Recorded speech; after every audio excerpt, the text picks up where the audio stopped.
Captain Rylan Ward stood alone on the command deck of the Imperial research vessel Solence, listening to the soft hum of the engines as the ship drifted silently above a forgotten planet that had no name on any Imperial map, and although the mission logs said their task was simple survey work, he could not shake the feeling that they had wandered into a place that did not want to be disturbed. Because from the moment the ship entered orbit, strange signs began appearing in corners where nothing should grow, like tiny green roots, spreading across metallic edges, and small patches of moisture appearing even though the environment was tightly controlled by advanced filtration systems that never failed. And while these changes seemed harmless, they carried an energy that made every crew member slightly uneasy, even if they pretended not to notice. For humans always pretended they were fine until the truth stood right in front of them.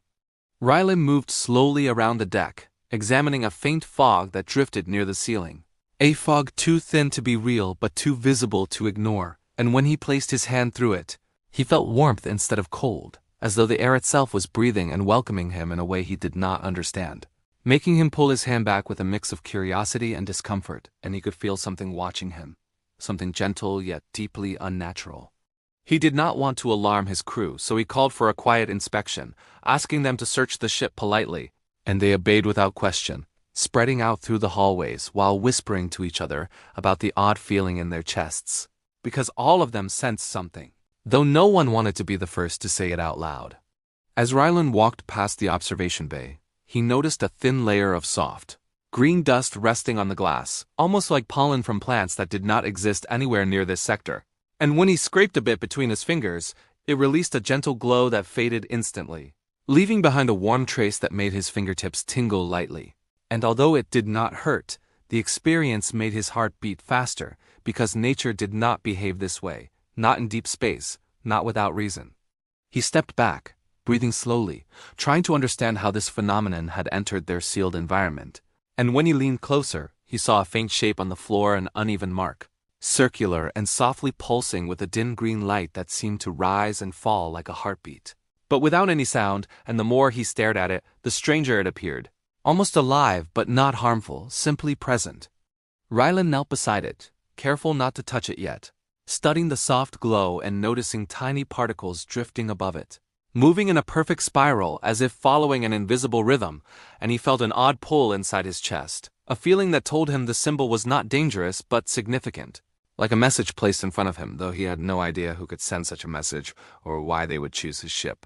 He called his second officer, Mara Lynn, who arrived with her usual calm expression, though even she raised an eyebrow the moment she saw the glowing shape, because nothing in their equipment could create something like this. And when Rylan asked her to run a scan, the device flickered, displayed static, and then shut down completely as though the symbol had gently refused to be measured or categorized. And Mara stepped back, shaking her head and whispering that perhaps the ship had picked up something in orbit, something old and quiet but trying to reach them. Rylan felt a soft breeze sweep past his shoulders, even though the vents were not active, and for a brief second, he heard what sounded like a distant whisper, not a frightening voice, but a warm murmur that carried no words yet somehow felt like a greeting, and he straightened up quickly, unsure if his mind was playing tricks on him or if the ship had truly begun to communicate with something unseen. The lights in the corridor dimmed unexpectedly, then returned to normal, and the glowing symbol on the floor brightened slightly as if responding to the shift, making Rylan step back again, feeling as though he had crossed an invisible line without meaning to. And he wondered if this unknown presence was observing him, waiting for him to understand a message he had not yet deciphered.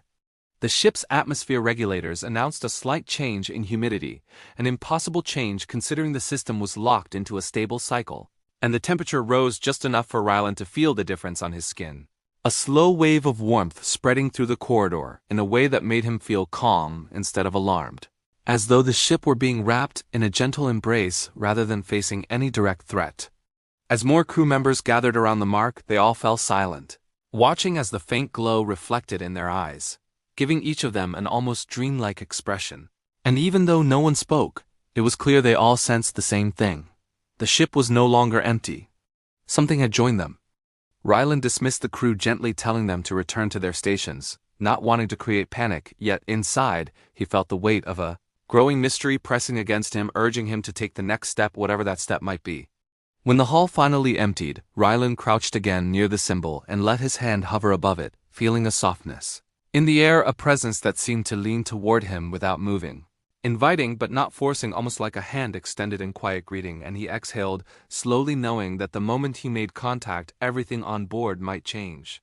He hesitated, thinking about his responsibility as captain, his duty to protect his crew, and the unknown consequences of interacting with something that defied all explanation. But the whisper returned, softer this time, like a gentle sigh carried through the hallway, and the warmth moved closer to his skin. And Rylan realized that whatever this was, it had already chosen him.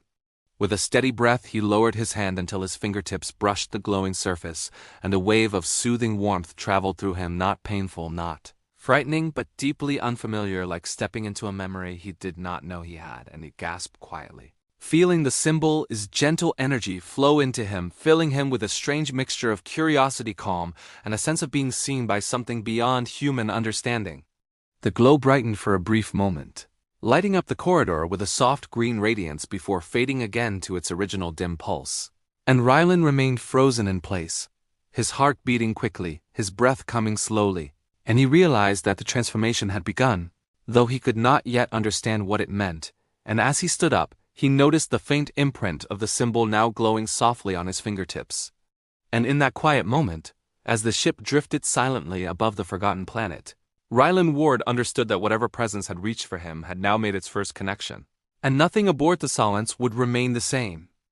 Rylan stood still for several long moments after the symbol faded back to its soft pulse, trying to understand the strange warmth moving gently inside his fingertips. A warmth that did not hurt him but felt like a quiet echo of something alive and ancient, and as he lifted his hand toward the light, he noticed how the glow slowly dimmed until only a faint trace remained, almost like a reminder placed there on purpose, and he knew deep down that the ship had changed the moment he touched the strange mark. He tried to walk away, but with each step he felt a gentle pull behind him, not a force dragging him back, but a subtle reminder that the symbol was still watching him, waiting for him to understand more. And he breathed slowly, unsure if he should tell anyone about the warmth traveling through him, or keep it to himself until he fully understood what it meant. When he stepped into the central corridor, the atmosphere felt different, as if the very air had shifted its tone, carrying a soft sweetness that had never been there before. And the thin fog drifting along the ceiling seemed slightly thicker, drifting in slow waves instead of moving randomly, almost like it was breathing with the ship, and Rylan felt his heartbeat rise with a mix of curiosity and unease. He passed a reflective surface on the wall and stopped suddenly when he noticed a faint green shimmer in his eyes, a shimmer so soft that it could have been a trick of the light, yet he knew it wasn't, because the glow in his fingertips had already shown him the truth that something had touched him and left its presence inside him. He leaned closer to the reflection, watching the shimmer appear and disappear like a quiet heartbeat in his gaze. And he reached up to touch his cheek, feeling no change in temperature or texture, yet the energy inside him was real, gently humming beneath his skin as if responding to his thoughts. Before he could study himself further, Mara Lynn approached from the far end of the corridor, her steps quick and her expression unusually tense, and Rylan straightened himself, hoping the faint glow in his eyes would fade before she noticed anything unusual. She stopped in front of him and said the humidity had increased again, this time enough for her to feel it on her arms, and she asked if he had discovered anything new, her voice low and cautious because she did not want to alarm anyone else. Rylan hesitated, wondering if he should tell her about the warmth he had felt or the faint glow in his eyes, but instead he simply told her that the symbols seemed harmless so far, though he could not explain how it had appeared on their ship or why it felt so calm despite being completely unnatural. And Mara nodded quietly, her eyes drifting toward the dim fog above them as though she sensed something else but didn't want to put her thoughts into words just yet.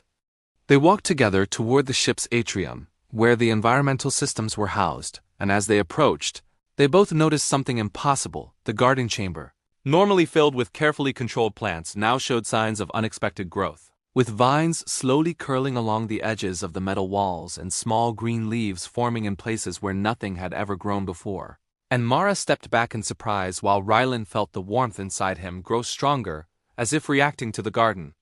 The air in the garden chamber carried a soft, fresh scent that did not belong to any plant in their inventory. A scent that made the space feel alive in a way that was calming but deeply strange. And as Rylan stepped inside, he felt the hum in his fingertips vibrate softly, like a quiet response to the sudden growth around them. He reached out to examine a vine, and although he did not touch it, the vine moved slightly, turning toward him as though sensing his presence. And he pulled his hand back, quickly realizing that whatever energy had entered him through the glowing symbol was now interacting with the environment. Mara whispered that the plants had grown overnight, even though the growth rate was scientifically impossible, and she suggested calling for a full quarantine scan, but Ryland stopped her gently, not wanting to alert the rest of the crew until he understood the nature of the presence guiding these changes, and she gave him a confused look but trusted his judgment enough to remain silent.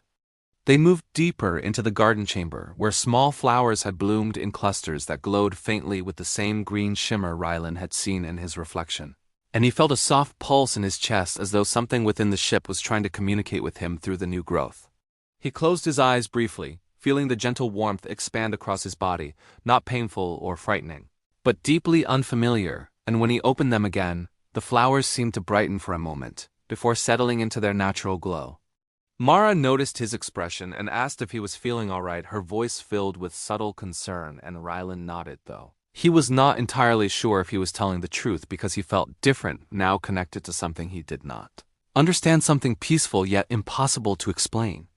As they prepared to leave the garden chamber, the ship's internal speakers flickered on for a second, producing a soft low hum that resembled a distant whisper, and both of them froze, listening closely, but the sound faded almost instantly, leaving behind only silence and the faint rustling of the new growth.